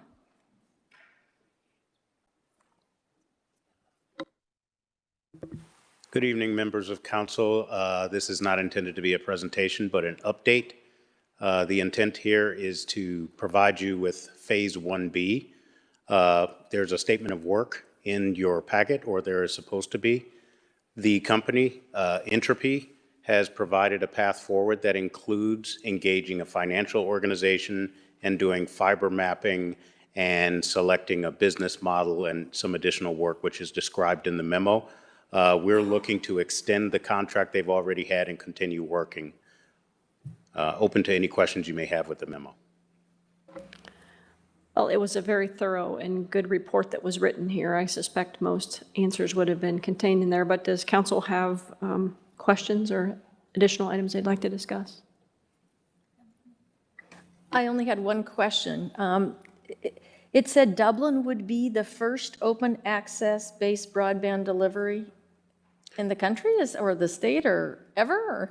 So that is Entropy kind of filling up some of what they're doing. There's a lot of activity around the country, and there is some fuzziness around the concept of open access. We are trying to define this in such a way as some of our friends who are service providers feel that there is a path for them in this, and that's what we mean by that open access. And I think it read that way. Okay. And I concur, I think it was well written, and for a layperson to really understand what we're trying to do in a logical sequence to go through it, I think it was really well done. And maybe we will be the first of that definition, so let's hope so. Thank you. I can tell you that we're stacking together some combinations of things which would make Dublin unique, owing to the original goal, which is most connected, not just a great network, but most connected, and we are on that path. Great. Well, it does not ask us for anything other than the appreciation of this update, and we'll look forward to the next update that you'll have for us. Thank you very much. Yeah, I think, thanks, Doug. And I think the one thing that we want to make sure, we said we would check back in with you in October from your last work session. There will be we will execute this Phase 1B with Entropy at 50,000. And then when we get to the mapping, that's going to be about a $200,000 exercise. We will lean into our broadband budgets that we presented into 2022. And we'll leverage those dollars. If we fall short, we'll come back for additional appropriation. We won't be afraid to ask for that as we start to get momentum in the analysis. Is that correct, Doug? That's right. That number is not completely firm because we're going to have to go out to the street and bid that out. But we are confident that we have that within our current allocation, and we will be back first quarter with another report. Great. Thanks for all the hard work on this. Appreciate it. Okay, staff comments? Thank you, members of council. A few items here. Just want to remind everyone it's trick or treat this Thursday from 6 to 8. So the real message there is to be careful with our young folks out doing that along with their parents. And just it's tricky time of year. It's supposed to be rainy. It'll be dark. Just watch for our trick or treaters out there. Be safe. Just wanted to remind everyone that we have significantly opened Riverside Crossing Park.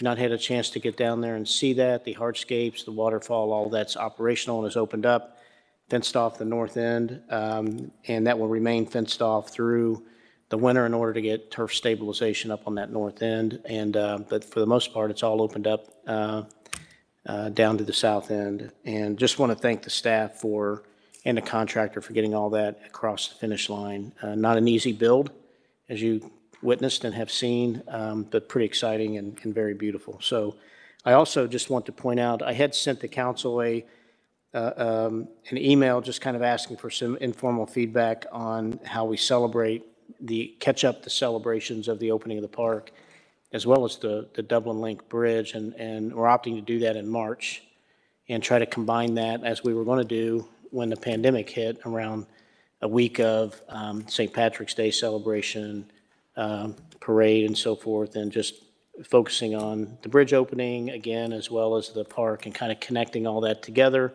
along with state of the city and everything, a number of activities during that week. So we're kind of going back to the original plan is the intent. We'll get you more information on that.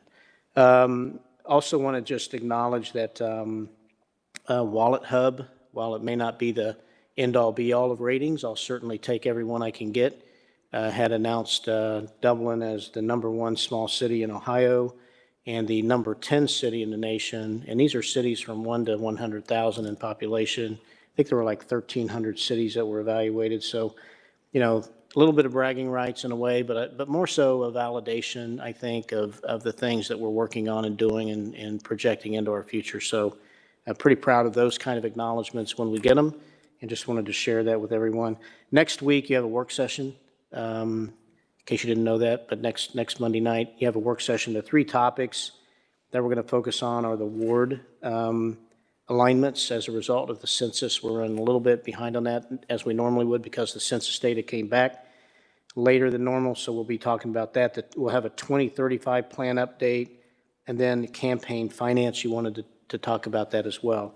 I am going to add, unless you have any issues with it, an executive session around land acquisition and also economic development, for purposes of economic development. So need to get some things in front of you for information. And so if that's okay, I'd like to add an executive session to the agenda, if you don't have a problem with that. Other than that, that's all I have, unless you have any questions.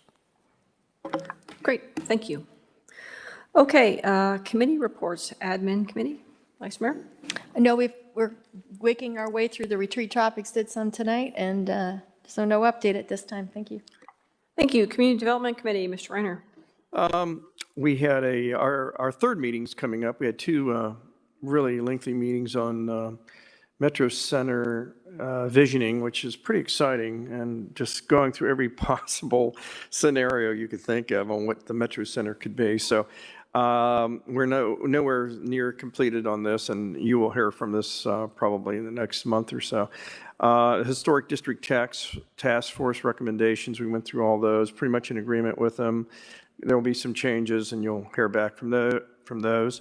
And then the architectural support services, I think we pretty much swung to the idea of doing it internally instead of hiring outside 3 different review people, which would be 2 architects and a landscape architect. And the committee's recommendation to you is that we do this internally. Thank you. Great, thank you, John. Finance Committee, Ms. Ludo? Nothing this time, I have not. Thank you. Public Services, Ms. Fox? We had our meeting October 5th, and we had Matt Ehrman talk to us about the Parks and Recreation Master Plan. We had referred the Parks and Recreation Master Plan to CSAC to review, and they held 3 meetings on it. They came back with quite a bit of information. Let me get to my committee. They looked at 3 things: to provide how the plan has been implemented in the past 10 years. Secondly, to consider the relevancy of the plan respective to the action steps that were completed. And third, what new action steps need to be taken to accommodate the needs of the city.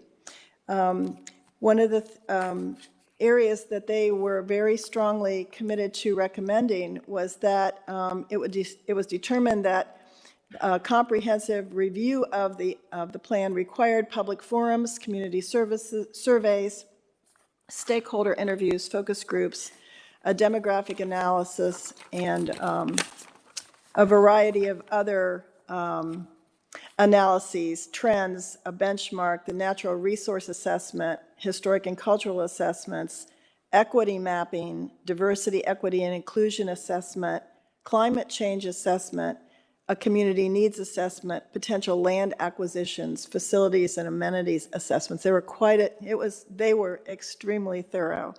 And in doing this review, Matt suggested that a project of this scope requires hiring a firm to help us review this. And they requested $175,000 to be able to hire and create this assessment. And the Public Services Committee felt that it was a good use of the money, and the money was available to do this.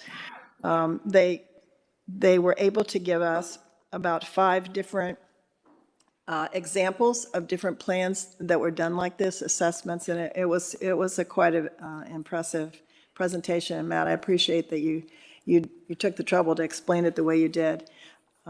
So that was the recommendation on that was that we recommend to council that we do this with the update. And then the second aspect of the other topic was an update on the water and sanitary sewer extensions. And as we've talked before, the biggest problem here is that people are not connecting. We're only getting like a 40% connection rate because of the price of connection. So there is ongoing conversation. We'll come back to Public Services. There's an assessment that's happening on sanitary septic tanks, home sanitary septic tanks, that's going to come back to Public Services. The conversation, we had asked quite a few questions about, are there different ways that we could finance this? Are there incentives we can provide to the community to try to get connection agreements? They have sent out a letter to find out what it is that, to the ones that are going to be connected, why aren't you connecting? What could we do to help you connect? These are the costs. They illustrated every one of them. So we're working our way through the to-do list of helping us understand what is the best return on our investment when it comes to these sewer and water hookups. Because if you don't get connections, or commitments to connections, if we can't make this affordable, we're basically building these systems for possibly somewhere in the neighborhood of $250,000 a partial, and no one's using them.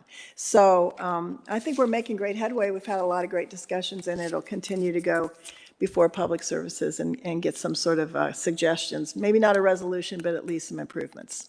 So, all right, that's all I have. I think just one word on the end of that, yet. Okay, thank you. Did you have something on Dublin Bridges in Washington Township as well? No, Dublin Bridges just encourages everyone to try to go to their webpage, and it's www.neighborhoodbridges.org, and they are doing some great things, especially with the schools right now. They could use you to like them on their Facebook page, and it's just really an important thing. And the one thing I will say, for businesses who are looking for a place to be able to give some of their resources, they have an area, it's called, I'll tell you in a minute, Kindness Council Member. And it isn't expensive to join. You get some advertisement on the website, and it gives you the opportunity to really do some good work in Dublin. Thank you. Kathy, 33 Corridor?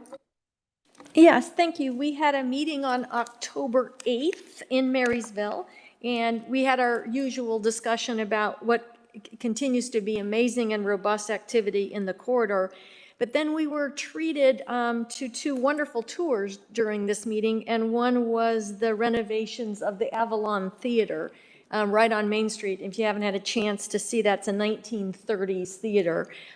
It's almost done. We got a behind-the-scenes look at it, and the goal will be a center for movies, live stage, comedy, tours, local artists, national artists, for all of Union County. They were really strong to emphasize that it wasn't just for Marysville, but really was meant to be a community. So that was wonderful. And then we went uptown to the historic district, and we got an opportunity to see what will be a major renovation of Leon's garage that's there. And more than double in size. And they're also adding a stage to do live performances, et cetera. And they will work in collaboration with the Avalon Theater. So it was really fun to see the arts alive up there and some major renovations happening in the historic district. So we had a wonderful event, and we wish them continued success, and we look forward to those openings. So thank you. Great, thank you. Andy, Logan, Union, Champaign County? Nothing to report. Anything to add on the 33 corridor? Okay, thank you. Mr. Reiner, Arts Council? Yes, we're glad to announce at the Red Trayview Park, we are down to 3 finalists and 2 alternatives. So there's 5 people in the running, 3 are considered finalists. 151 applicants from 33 states applied to create this piece of art for the city of Dublin. So stay tuned, we'll see what happens here. Thank you. Okay, Mr. Peterson, Board of Education? Thank you. I would just report on, we had a Regional Planning Commission meeting last week. They started to discuss attributable funds and tracks and announce some grant award winners. So I'm sure you were all copied on their media releases as well. Council Roundtable, I'll start down there with Greg. Yeah, I have a quick question. I don't know, Dana, whether you can answer this. I don't know whether it would maybe be Paul or maybe Matt. The project on South High, I did not appreciate how significant that project was. I was wondering, could we get an update? Like, is it on track? Is it on time?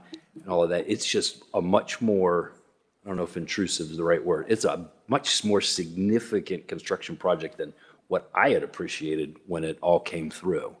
Thank you, Councilman Peterson. Yes, it's on track to be done the week of before Thanksgiving. So what we were waiting on was the supplier of the soil cells that are allowing the trees to grow in that area to get us those soil cells, and they did. So right now we're on track to be done in late November. No, it's just the side next to the businesses. Yes, correct. Correct. Great, thanks. Christina? Nothing, just be safe out there Thursday night and happy Halloween. Thank you. Mr. Renner?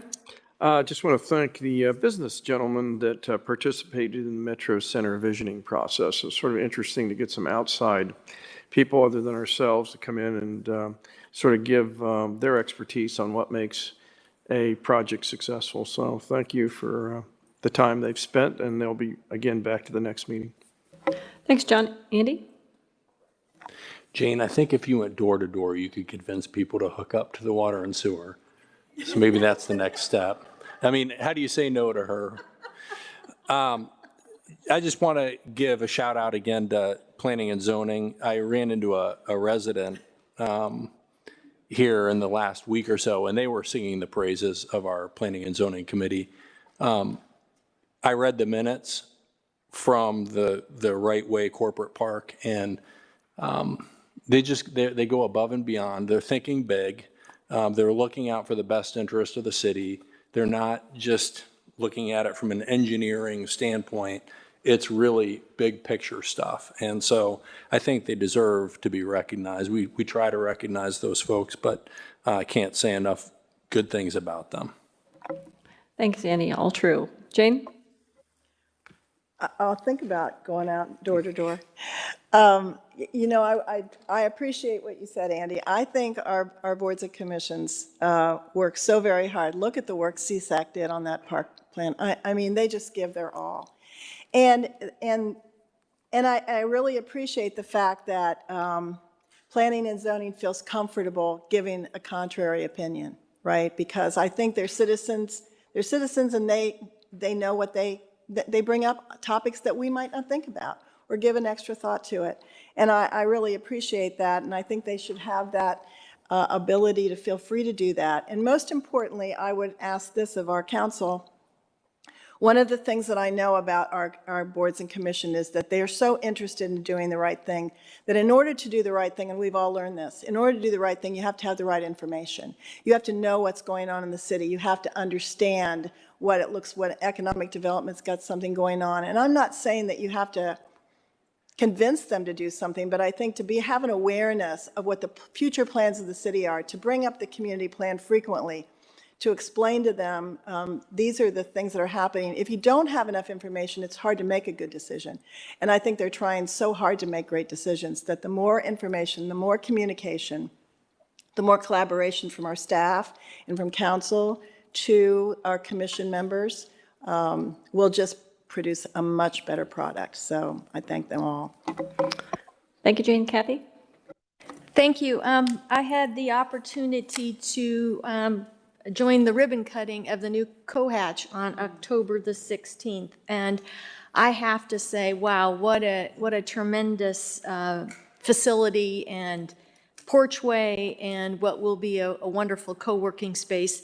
I've had the privilege to attend, as you guys have, a few ribbon cuttings. This was the most popular. Now, the fact that they had food and beverage helped, but it was great. So congratulations to Matt Davis and his team, and we look forward to continued work in our partnership with them. It was great. I want to say thanks to the staff for Spooktacular. It was stupendous. I don't know what the word is. It was wonderful. I think Jane joined the law enforcement booth, the rock stars as we call them. Officer Evans knew every single kid that came by and their families. So it was wonderful. So I appreciate that, and thank you for that opportunity.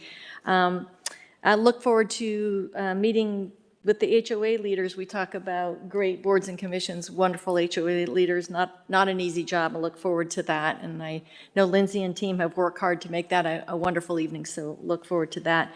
And then happy Election Day next week for everybody. So thanks.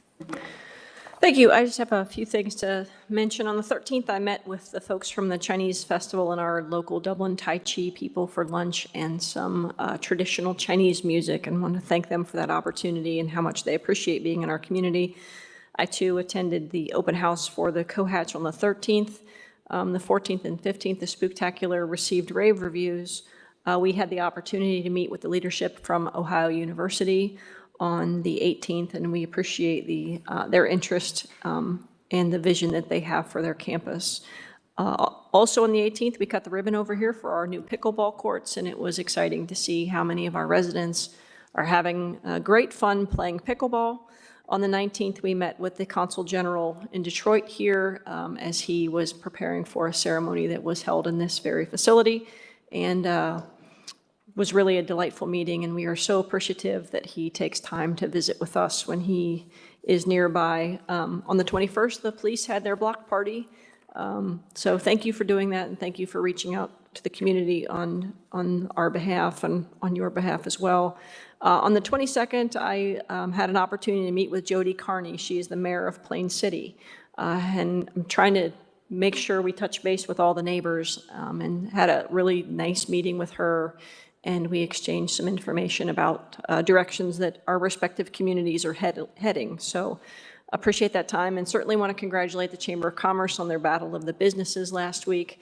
It looked like great fun from all the posts that I saw on social media. So congratulations to them on a great event. And with that, if there's nothing further, we will stand adjourned.